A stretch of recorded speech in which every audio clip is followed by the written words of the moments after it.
आप लोगों की निगाहें स्क्रीन में बनी होनी चाहिए दोस्तों। आप लोगों का अगर फोन कहीं पे रखा होगा तो आप सभी अपने अपने आंखों को स्क्रीन पे लगाइए और ध्यानपूर्वक इस ट्रेनिंग सेशन को अटेंड कीजिए। पहला, नौकरी। तो दोस्तों नौकरी कहते किसको है? तो नौकरी उसको बोलते हैं फ्रेंड्स, जो इंसान अपने समय को बेचकर दूसरे के अंडर में रहकर जो इनकम करते हैं उसे नौकरी कहते हैं। मतलब कोई इंसान अपना पढ़ लिख लिया तो उसके में स्किल आ गया, तो अब उसको नौकरी कैसे क्या होता है? वो इंसान अपना समय बेचेगा और स्किल बेचेगा। अपना क्या बेचेगा? गुण, क्वालिटी बेचेगा और समय बेचेगा, और दूसरे के अंडर में रह के काम करता है, मतलब उसके ऊपर में कोई बॉस रहता है। उसको क्या बोलते हैं? नौकरी। या दूसरे शब्दों में कहें तो इसका एक और दूसरा परिभाषा है, जो इंसान अपने मर्जी का नहीं करके दूसरे का कहने को करे उसे नौकरी कहते हैं। जैसे नौकरी में कोई बॉस आपको बोलेगा इस फाइल को वहां लेकर जाइए, इस काम को वो कीजिए, मतलब नौकरी में आपके ऊपर एक बॉस रहेगा, वो आपको ऑर्डर देते रहेगा। मतलब वो इंसान अपने मर्जी का कोई काम नहीं कर सकता है, उसके ऊपर वाले जब तक उसको जो ऑर्डर देंगे उसको वो फॉलो करना पड़ेगा, चाहे उसकी मर्जी हो चाहे ना हो। मतलब कुल मिला के जो इंसान अपने मर्जी का नहीं करके अपने बॉस का जो कहना मानता है उसको मानना ही पड़ेगा, है ना? इसको क्या बोला जाता है? नौकरी कहा जाता है। ठीक फ्रेंड्स, नेक्स्ट स्लाइड है हमारा। नौकरी दोस्तों मैं ये बताना चाहता हूँ, नौकरी जो है इंडिया में आया कैसे? पहले नौकरी इंडिया में नहीं चलता था। जो नौकरी शब्द है, जो जॉब है, वो इंडिया में नहीं चलता था। इसको अंग्रेजों ने लाया है। ईस्ट इंडिया कंपनी के माध्यम से इसको अंग्रेजों ने इंडिया में लाया है, क्योंकि उनको अपना कंपनी का विस्तार करना था, तो इसलिए उन्होंने ना नौकरी को अंग्रेजों ने लाया है। तो अब मैं आपको कुछ चीजें खास बताना चाहता हूँ फ्रेंड्स। खास चीज ये है, पहले के समय में बात कर रहा हूँ, जो लोग खेती करते थे उसको उच्च दर्जे का काम माना जाता था। जो लोग पहले खेती किसानी का काम करते थे उसको अच्छा काम माना जाता था, उच्च वर्ग का काम माना जाता, उसको मतलब अच्छे श्रेणी का काम माना जाता था शुरुआती दौर में। आप अपने दादा परदादा लोगों के समय में पूछिएगा तो जो खेती बाड़ी करते थे, खेती किसानी, उनको उच्च वर्ग का माना जाता था, और व्यापार करते थे उनको मध्यम वर्ग का माना जाता था। और नौकरी को लोग उस समय निम्न समझते थे। क्या समझते थे दोस्तों? निम्न समझते थे। पहले के दौर में आपके दादा परदादा के समय में खेती को उच्च वर्ग माना जाता था, व्यापार को मध्यम वर्ग का माना जाता था, और नौकरी को तो एकदम निम्न माना जाता था। नौकरी कोई करता ही नहीं था। आप अपने दादा परदादा लोगों से पूछ लीजिएगा या अपने पापा लोगों से, उनको फ्री में नौकरी दिया जा रहा होगा। पकड़ पकड़ के लोग पहले ले जाते थे, भैया इस कंपनी में नौकरी कर लो, नौकरी कर लो। लोग छोड़ देते थे कि हमको नहीं करना, हमको खेती किसानी में हम खुश हैं, शुरुआती दौर में। लेकिन अब क्या हो गया दोस्तों? आज प्रतियोगिता का दौर आ चुका है। प्रतियोगिता का दौर। प्रतियोगिता के दौर में क्या होता है दोस्तों?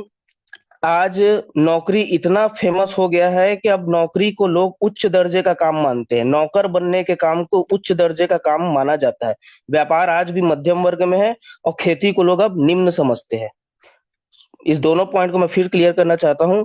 पहले के समय में, दादा परदादा लोगों के समय में खेती को उच्च वर्ग माना जाता था, मध्यम वर्ग में व्यापार था, नौकरी को निम्न दर्जे का काम समझते थे लोग पहले। लेकिन आज नौकरी प्रतियोगिता के दौर में आ चुका है। नौकरी को लोग आज उच्च दर्जे का काम मानते हैं। जो नौकरी पा जाता है उसको लोग उच्च दर्जे का काम मानते हैं। व्यापार आज भी मध्यम वर्ग में है, और खेती किसानी को लोग अब निम्न समझते हैं, छोटा काम समझते हैं खेती किसानी को। तो समझ जाइए दोस्तों, हर चीज का ना तीन दौर होता है। किसी भी चीज का ना तीन दौर होता है। पहला दौर शुरुआती दौर होता है, दूसरा दौर जो होता है प्रसिद्धि का दौर होता है, और तीसरा होता है प्रतियोगिता का दौर। इंसान के उम्र का भी, कोई इंसान जब जन्म लेता है तो उसको भी तीन दौर से गुजरना पड़ता है दोस्तों, बचपन, जवानी और बुढ़ापा। कोई भी इंसान इस दुनिया में पैदा होता है तो उसको भी तीन स्टेज से होकर जाना पड़ता है, बचपन, जवानी और बुढ़ापा। उसी प्रकार कोई किसी भी काम को तीन दौर से होकर गुजरना पड़ता है, शुरुआती दौर, प्रसिद्धि दौर, प्रतियोगिता का दौर। पहले के दौर में खेती उच्च दर्जे में था, व्यापार मध्यम वर्ग में था, नौकरी को लोग निम्न समझते थे। लेकिन आज प्रतियोगिता के दौर में नौकरी उच्च दर्जे का काम हो चुका है, खेती किसानी निम्न होता है। मैं आपको कुछ उदाहरण से समझाना चाहता हूँ फ्रेंड्स, कुछ एग्जाम्पल के माध्यम से। जैसे ट्रेन, ट्रेन जिसमें आप लोग सफर करते हैं। ट्रेन को भी अंग्रेजों ने ही लाया है। तो शुरुआती दौर में जब ट्रेन इंडिया में आया था तो लोग इसको काला भूत बोलते थे। क्या बोलते थे? काला भूत बोलते थे। लोग उसमें चढ़ते नहीं थे, लोग डर जाते थे, भैया इसमें मत चढ़ो आप लोग, ये कहीं आपको लेकर छोड़ देगा, मार देगा, तो लोग डरते थे ट्रेन में, कोई नहीं जाता था। मैं किसकी बात कर रहा हूँ? शुरुआती दौर की बात। शुरुआती दौर में लोग ट्रेन को काला भूत समझते थे, कोई ट्रेन में सफर नहीं करता था, लोगों को जबरदस्ती भर भर के बैठाया जाता था, लोग डरते थे। तो ये ट्रेन का शुरुआती दौर था। लेकिन आज ट्रेन प्रतियोगिता के दौर में आ चुका है। आप मुंबई जाइए, दिल्ली जाइए, लोग खुद वहां पे एकदम भीड़ लगाकर खड़े होते हैं ट्रेन में जाने के लिए। तो समझे दोस्तों, मैं ये बताना चाह रहा हूँ कि हर चीज का एक शुरुआती दौर, प्रसिद्धि दौर और प्रतियोगिता का दौर होता है। तो ट्रेन को भी शुरुआती से प्रतियोगिता के दौर में गुजरने में बहुत संघर्ष का सामना करना पड़ा है। शुरुआत में भी ट्रेन में कोई नहीं जाता था, लेकिन आज के समय में देखिए आप लोग, ट्रेन में लोग ठूस ठूस कर जाते हैं, भर भर कर लोग जाते हैं, है ना। उसी प्रकार दूसरा एक एग्जांपल लेना चाहता हूँ गैस सिलेंडर का, जिसमें आप लोग घर में खाना बनाते हैं, इंडेन का गैस, एचपी का गैस, जो भी गैस आता होगा, गैस सिलेंडर। तो उसको लोग पहले, जब वो इंडिया में शुरुआत में आया था गैस सिलेंडर, तो उसको लोग बोलते थे बम का गोला। गोला बोला जाता था गैस सिलेंडर को, बम का गोला। कोई भी इंसान क्या अपने घर में गैस सिलेंडर को रखता नहीं था। लोग क्या बोलते थे, भैया इसको नहीं रखते हैं, नहीं तो हमारा घर ब्लास्ट हो जाएगा, हम सभी मर जाएंगे। शुरुआती दौर में कोई भी गैस सिलेंडर को नहीं रखता था अपने घर में। सो लोग डरते थे, बम का गोला है, ब्लास्ट हो जाएगा तो हम सब मर जाएंगे। लेकिन धीरे धीरे वो शुरुआती से प्रसिद्धि दौर में पहुंचा गैस सिलेंडर, फिर आज वो प्रतियोगिता के दौर। आज घर घर देखिए, आप सभी के घर में आपको गैस सिलेंडर मिलेगा। आज कोई डरता है क्या? कोई नहीं डरता है। उसी प्रकार कंप्यूटर का ले लीजिए। कंप्यूटर भी जब शुरुआत में आया था तो लोग कंप्यूटर को एक्सेप्ट नहीं कर रहे थे। जो कमजोर दिमाग के लोग थे वो कंप्यूटर को समझ नहीं पा रहे थे, तो वो उन्होंने कंप्यूटर को इग्नोर किया। लेकिन शुरुआती दौर में जिन लोगों ने, जिस बिजनेसमैन लोगों ने कंप्यूटर के सिस्टम को अडॉप्ट किया, स्वीकार किया, जैसे माइक्रोसॉफ्ट हो गया, एप्पल, गूगल, बड़ी बड़ी कंपनियां, जिन्होंने कंप्यूटर को स्वीकार किया, वो आज अरबपति खरबपति बन चुके हैं। तो दोस्तों, इसी प्रकार मैं बता रहा हूं, अभी भी जो हमारा नेटवर्क मार्केटिंग है वो शुरुआती दौर में है दोस्तों। शुरुआती दौर में हमारा जो नेटवर्क मार्केटिंग, जो हम यू टेक बिजनेस कर रहे हैं, वो कौन से दौर में चल रहा है फ्रेंड्स? शुरुआती दौर में चल रहा है। तो किसी भी काम को अगर आपको पकड़ना है तो उसके शुरुआती दौर में पकड़िए। पहले के समय में बताइए, नौकरी कितनी आसानी से मिल जाती थी।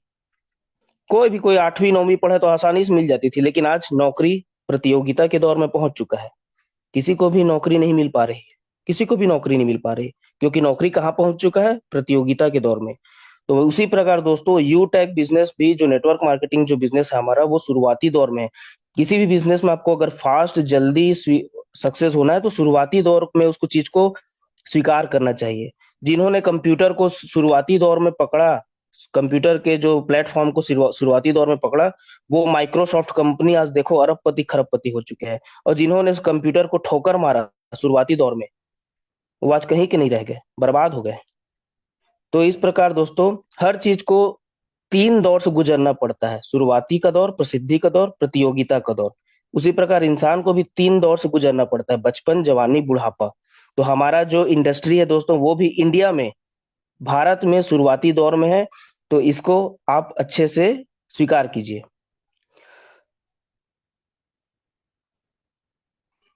तो दोस्तों, मैं एक और टॉपिक पे बात करना चाहता हूँ। इंडिया में फ्रेंड्स एक ही कैटेगरी में पढ़ाई होता है। हमारे भारत में लोगों को केवल एक ही कैटेगरी में पढ़ाई करना सिखाया जाता है, और विदेशों में 2 कैटेगरी में पढ़ाई करना सिखाया जाता है। तो इंडिया में क्या सिखाया जाता है? इंडिया में केवल नौकर बनना सिखाया जाता है, कि भैया पढ़ो लिखो और नौकरी करो, भैया पढ़ो लिखो और नौकरी करो। कोई भी घर, किसी भी घर में आप जाकर देख लीजिए, कोई भी घर का जो उनके माता पिता अपने बच्चे को बिजनेसमैन बनने के बारे में कोई नहीं सलाह नहीं देता। सब क्या बोलेंगे उसको? पढ़ो लिखो नौकरी करो, पढ़ो लिखो नौकरी करो। बचपन से कोई इंसान, जब बच्चा पैदा होता है तो 25 साल तक उसके घर में इतना नौकरी करो नौकरी करो नौकरी करो डालते हैं कि उसका दिमाग का जो सिस्टम है हैंग हो जाता है, कि वो नौकरी के अलावा कोई दूसरा चीज सोच ही नहीं पाता है। और उसको कोई नया चीज बताओगे तो उसका दिमाग उसको एक्सेप्ट नहीं करता है। इसको क्या बोलते हैं? बिलीफ सिस्टम बोला जाता है। क्या बोला जाता है? Belief system. बिलीफ सिस्टम बनता कैसे है फ्रेंड्स? जो इंसान जिस माहौल में पैदा होता है, तो वो स्कूल में पढ़ने जाएगा तो उनके दोस्त यार मिलेंगे, अड़ोसी पड़ोसी में दोस्त यार मिलेंगे। मतलब जिस माहौल में वो रहेगा, जो बातें वो सुनता है, लगातार सुनता है, बार बार सुनता है, तो वही चीज उसके माइंड में क्या हो जाता है? फिक्स हो जाता है। वो उसी चीजों को सही मानने लगता है। उसी चीज को सही मानने लगता है। तो बिलीफ सिस्टम को तोड़ने का तरीका क्या है, मैं वो भी बताता हूँ आपको। तरीका यह है दोस्तों, एक के बाद एक अगर आप गुड परफॉर्मेंस, गुड बिहेवियर को लगातार करते रहोगे तो आपका पुराना बिलीफ सिस्टम टूटने लगता है। तुरंत नहीं टूटेगा भाई। जिस बच्चे को 25 साल 26 साल तक पढ़ो लिखो नौकरी करो, पढ़ो लिखो नौकरी करो दिमाग में डाला गया है, तो 25 साल का जो बिलीफ सिस्टम है कैसे 2 मिनट में टूट जाएगा? 2 मिनट में नहीं टूट सकता। उसको लगातार ट्रेनिंग मीटिंग आना है, अपना गुड बिहेवियर, गुड परफॉर्मेंस को लगातार, जैसे हम सिक्के का ढेर लगाते हैं ना, एक सिक्के के ऊपर दूसरा सिक्का, दूसरे सिक्के के ऊपर तीसरा सिक्का, चौथे सिक्के के ऊपर पांचवा सिक्का रखते हैं, तो सिक्के का ढेर लगते जाता है। वैसे ही अच्छी आदतों को अच्छी आदतों को, गुड परफॉर्मेंस को लगातार एक के बाद एक करते जाओगे तो आपका बिलीफ सिस्टम क्या हो जाता है? टूटने लगता है। तुरंत नहीं टूटता है, टूटता जरूर है लेकिन तुरंत नहीं टूटता। उसको आपको एक के ऊपर एक अच्छी परफॉर्मेंस को लेते रहना है। जैसे आपको इस ट्रेनिंग मीटिंग में आप एक दिन आए, अब उसके बाद आप 25 दिन गोल हो गए, तो आपका बिलीफ सिस्टम नहीं टूटेगा। आप ट्रेनिंग में आए और 25 दिन के लिए गायब हो गए तो आपका बिलीफ सिस्टम नहीं टूटने वाला। आपको लगातार ट्रेनिंग मीटिंग में आते रहना पड़ेगा, लगातार हर दिन आना पड़ेगा। तभी आपका बिलीफ सिस्टम, जो पुरानी मान्यता है, जो आपके परिवार वाले, आपके खानदान वाले ने सिखाया है, पढ़ा पढ़ो लिखो नौकरी करो, ये बिलीफ सिस्टम आपके माइंड से हट जाएगा। तो इंडिया में केवल एक ही कैटेगरी में सिखाया जाता है, नौकरी करो। और क्यों सिखाया जाता है मैं वो भी बताता हूँ। क्योंकि भारत को अंग्रेजों ने गुलाम बना के रखा था। भारत को, इंडिया को अंग्रेजों ने क्या बना के रखा था? गुलाम। तो अंग्रेज कभी नहीं चाहते थे कि भारत के लोग मालिक बने। उनके डीएनए में, उनके माइंड में, उनके रग रग में नौकरी ही घुसना चाहिए। उनका माइंड सेट को उन्होंने इतना वीक कर दिया, ऐसा एजुकेशन सिस्टम बना दिया कि इंडिया के लोग कभी ये सोच ही ना पाए कि भाई आप मालिक बन सकते हो। इसमें हमारी गलती नहीं है। ये एक साजिश थी जो अंग्रेजों के द्वारा की गई थी। वो भारत के लोगों को मालिक बनते हुए नहीं देखना चाहते थे। वो भारत के लोगों को गुलाम बनाना चाहते थे, नौकर बनाना चाहते थे। इसीलिए उन्होंने एक ऐसा शिक्षा पद्धति, ऐसा एजुकेशन प्रणाली लगाया कि हर घर में लोग अपने बच्चों को कहने लग गए कि बेटा पढ़ो लिखो नौकरी करो, पढ़ो लिखो नौकरी करो। उनके माइंड में ये शब्द कभी डाला ही नहीं, कभी नहीं डाला गया कि आप मालिक बन सकते हो। तो ये अंग्रेजों के द्वारा किया गया था, क्योंकि अंग्रेज भारत के लोगों को क्या बनाना चाहते थे? नौकर बनाना चाहते थे। ठीक। अब नेक्स्ट, विदेश में क्या होता है? विदेश में नौकरी के साथ साथ आपको बिजनेस का भी शिक्षा दिया जाता है। इंडिया में केवल नौकरी करने का सिखाया जाता है। क्यों सिखाया जाता है? क्योंकि अंग्रेजों की ये साजिश थी कि भारत के लोग क्या बने? जिंदगी भर नौकर बने। मालिक बनने का मेंटेलिटी ही, मानसिकता ही इनके दिमाग में न उपजे, ये अंग्रेजों की साजिश थी। ठीक। और विदेशों में नौकरी करना भी सिखाया जाता है, जॉब करना भी सिखाया जाता है, प्लस साथ में बिजनेस और व्यापार दोनों पैटर्न पे काम सिखाया जाता है। नेक्स्ट स्लाइड पे चलते हैं दोस्तों। अब मैं आपको बताता हूँ, आज के डेट में किसी को अगर नौकरी पाना है तो उसके पास तीन तीन चीजें जरूरी नहीं, मजबूरी हो गई है। अगर किसी को नौकरी करना है तो उसको तीन चीजें जरूरी नहीं, मजबूरी है। पहला, उसके पास एजुकेशन होना चाहिए, अच्छी क्वालिफिकेशन हो चाहिए, बीए, बीटेक, एमटेक, पीएचडी, इस लेवल की पढ़ाई होनी चाहिए। दूसरा, उसके पास रिलेशन होना चाहिए। किससे रिलेशन? मंत्रियों से, विधायक से, सांसद से। उसके अच्छे संबंध होने चाहिए उसके परिवार का। पहला क्या होना चाहिए? एक तो अच्छा पढ़ा लिखा हो, बीटेक, बी, एमटेक, ये सब होना चाहिए। दूसरा, मंत्री विधायक लोगों से, सांसद लोगों से पहचान होना चाहिए। और तीसरा, डोनेशन, रिश्वत देने के लिए पैसा होना चाहिए। अगर इन तीनों चीजों में से अगर आज के डेट में अगर कोई एक भी चीज नहीं है, नौकरी पाने के लिए तीन चीजें की आज की जरूरी नहीं, मजबूरी बन चुका है। पहला, उसके पास एजुकेशन होना चाहिए, अच्छा पढ़ा लिखा होना चाहिए। दूसरा, मंत्रियों से, विधायक, सांसद लोगों से पहचान होना चाहिए। तीसरा, रिश्वत देने के लिए उसके पास पैसे होने चाहिए। अगर इन तीनों में से अगर कोई एक चीज भी नहीं है तो उसको आज के डेट में नौकरी नहीं मिल पाएगा। ये सिंपल फंडा है।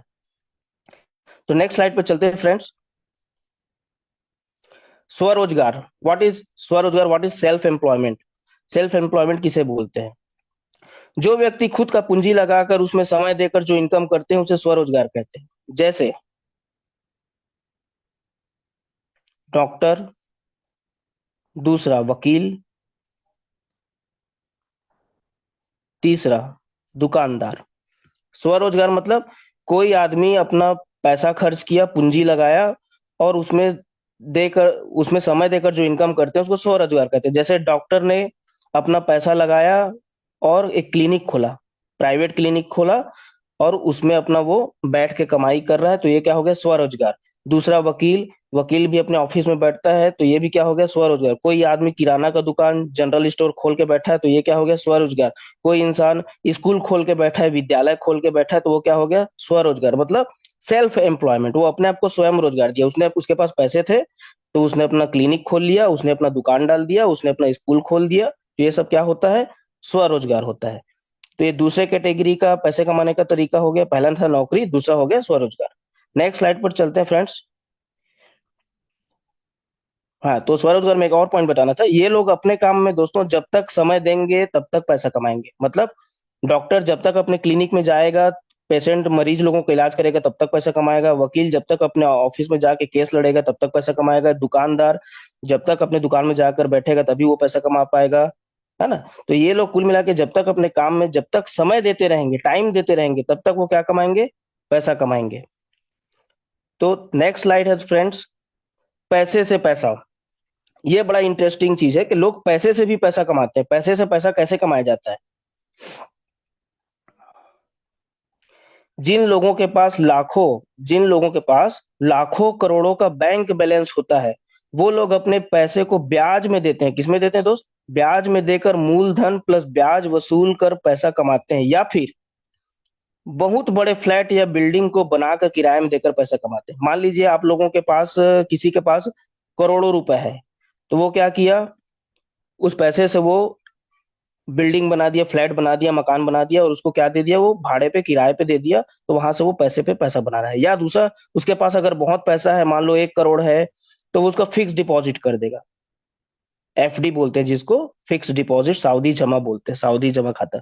फिक्स डिपॉजिट कर दिया तो उसमें उसको सालाना ब्याज मिलेगा। मान लो 5 लाख रुपए का वो फिक्स डिपॉजिट कर दिया स्टेट बैंक ऑफ इंडिया में, तो उसको साल का 40-50 हजार रुपए ब्याज मिलेगा। तो इसको क्या बोलते हैं? पैसे से पैसा कमाना। जिन लोगों के पास बहुत सारा पैसा रहता है, उन लोग अपना पैसा को या तो बिल्डिंग बनाकर, मकान बनाकर किराए में देकर पैसा कमाते हैं, या अपने पैसे को फिक्स डिपॉजिट करके उसके ब्याज में पैसा कमाते हैं। ठीक। नेक्स्ट स्लाइड है फ्रेंड्स, बिजनेस। बिजनेस किसे बोलते हैं? किसी भी वस्तु विनिमय की आदान प्रदान की प्रक्रिया को बिजनेस कहते हैं। मतलब जब किसी वस्तु का आदान प्रदान होता है, मतलब अगर मान लो आप कोई टूथपेस्ट ले रहे हो, तो उसमें क्या होता है? आप टूथपेस्ट लोगे तो सामने दुकान वाले को क्या दोगे? पैसा दोगे। दोनों का आदान प्रदान होता है। ग्राहक दुकानदार को क्या देता है? पैसे देता है, और दुकानदार उस पैसे के बदले में उसको क्या देता है? प्रोडक्ट देता है। तो किसी भी वस्तु के विनिमय की आदान प्रदान की प्रक्रिया को क्या कहा जाता है दोस्तों? बिजनेस कहा जाता है। अब बिजनेस कैसे बिजनेस कितने प्रकार से होता है दोस्तों, मैं उसके बारे में बात करना चाहता हूं।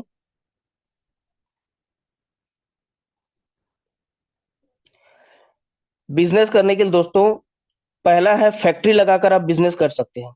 जिसके पास बहुत सारा पैसा, वो फैक्ट्री लगाकर बिजनेस कर सकता है। दूसरा, नाम बेचकर आप अपना बिजनेस कर सकते हो। तीसरा, डायरेक्ट मार्केटिंग या नेटवर्क मार्केटिंग या एमएलएम बोलते हैं, उसके माध्यम से आप अपना बिजनेस कर सकते हैं।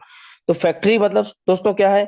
जिनके पास लाखों करोड़ रुपए होते हैं, जिनके पास लाखों करोड़ रुपए पैसे हैं, वो लोग फैक्ट्री लगाकर या कंपनी खोलकर अपना बिजनेस करते हैं। ये पहला कैटेगरी हो गया। अब दूसरा, नाम बेचकर। लोग अपना नाम बेचकर भी पैसे कमाते हैं। कौन नाम बेचकर पैसे कमाते हैं? जिन लोगों को पूरी दुनिया जानती है, वो लोग नाम बेचकर पैसे कमाते हैं। जैसे शाहरुख खान, सलमान खान, अक्षय कुमार, विराट कोहली, कपिल शर्मा, महेंद्र सिंह धोनी इत्यादि। आप लोग या हम लोग पॉपुलर हैं क्या? हमारा हमारे नाम का क्या वैल्यू है? लेकिन अगर सलमान खान, शाहरुख खान, अमिताभ बच्चन लोग, ये अपने नाम से पैसा कमा रहे हैं, क्योंकि वो एक क्या बन चुके हैं? ब्रांड बन चुके हैं। उनका क्या है? एक ब्रांड है पूरे ऑल ओवर इंडिया में। तो वो अपना नाम बेचकर पैसे कमाते हैं। नाम बेचकर कैसे पैसे कमाते हैं? विज्ञापन करके, एडवर्टाइजमेंट में, टीवी में देखिएगा, ठंडा ठंडा कूल कूल नवरत्न तेल लगा लीजिए, बोरोप्लस खरीद लीजिए, तो उनको लोग पैसा देते हैं, बड़ी बड़ी कंपनियां। हम अगर जाके बोलेंगे भैया हमको भी अपना नाम बेचना है, तो हमको इंडिया में जानता ही कौन है? कोई नहीं जानता, है ना? तो जिनके पास, जो पॉपुलर इंसान है, जो प्रसिद्ध व्यक्ति है, वो लोग अपना नाम बेचकर पैसे कमाते हैं। जैसे अमिताभ बच्चन, शाहरुख खान, ये लोग अपना नाम बेचकर पैसे कमाते हैं। क्यों कमाते हैं भैया? कि उन्होंने मेहनत किया है, उन्होंने अपने नाम को बनाने के लिए, अपने आप को ब्रांड बनाने के लिए उन्होंने मेहनत किया है, तब लोग उनको पैसा देते हैं। ठीक। अब नेक्स्ट है फ्रेंड्स, डायरेक्ट मार्केटिंग, जिसको नेटवर्क मार्केटिंग भी बोला जाता है, डायरेक्ट सेलिंग भी बोला जाता है, या मल्टी लेवल मार्केटिंग भी बोला जाता है। डायरेक्ट मार्केटिंग में कौन सी कंपनी करे, क्योंकि हमारे इंडिया में बहुत सारी कंपनियां चल रही है, तो हम लोग डिसाइड नहीं कर पाते हैं कि कौन सी कंपनी करे कि ना करे। तो दोस्तों, हमारे पास, आप लोगों के पास एक सुनहरा अवसर आया हुआ है, न्यू जनरेशन का कॉन्सेप्ट आया है दोस्तों। उस कॉन्सेप्ट का नाम है,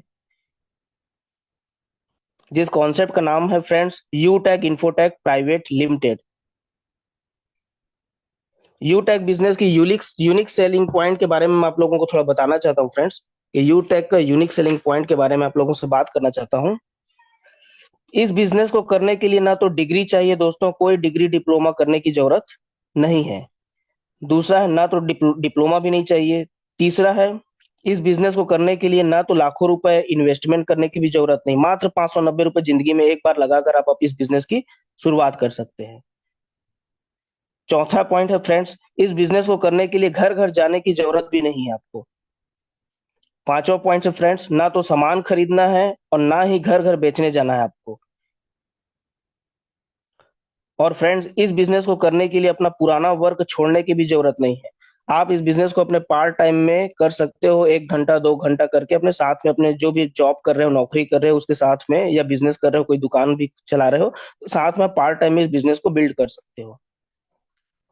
अगर फ्रेंड्स आप गवर्नमेंट जॉब में हो या प्राइवेट जॉब में हो, बिजनेसमैन हो, स्टूडेंट हो या गृहिणी हो, कोई भी व्यक्ति इस बिजनेस को बहुत आसानी से कर सकता है। आपके पास में सिर्फ एक मोबाइल होना चाहिए, एक स्मार्टफोन होना चाहिए, और साथ में इंटरनेट कनेक्शन होना चाहिए। इस बिजनेस में फ्रेंड्स कस्टमर की हैबिट को बदलने की जरूरत नहीं है। क्यों नहीं है कस्टमर की आदत को बदलने की? क्योंकि मोबाइल रिचार्ज, टीवी रिचार्ज, बिजली बिल, पेट्रोल डीजल, ये सब तो हर कोई भरवाता है, तो इसमें कोई नई बात तो है नहीं। तो इस बिजनेस में आपको कस्टमर की आदत को बदलने की जरूरत बिल्कुल भी नहीं पड़ती है दोस्तों।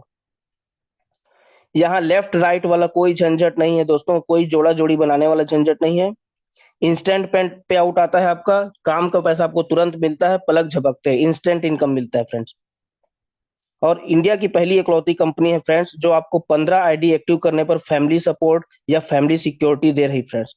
15 आईडी लगाकर जैसे आप ब्रॉन्ज डायरेक्टर बनते हैं, तो आपका फैमिली सिक्योरिटी आपके लिए, उसके लिए आप एलिजिबल हो जाते हैं। इंडिया की पहली इकलौती कंपनी है फ्रेंड्स यूटैग, जो आपको सिल्वर लेवल पर कंपनी टर्नओवर की 1% रॉयल्टी दे रही है। जैसे ही आप सिल्वर रैंक अचीव करते हैं फ्रेंड्स, तो आपको सिल्वर रैंक से ही आपको कंपनी के पूरे टर्नओवर का 1% रॉयल्टी आपको मिलना चालू हो जाता है फ्रेंड्स। तो बस दोस्तों, इतना ही मेरा आज का ट्रेनिंग प्रोग्राम इतना ही था। तो थैंक यू सो मच।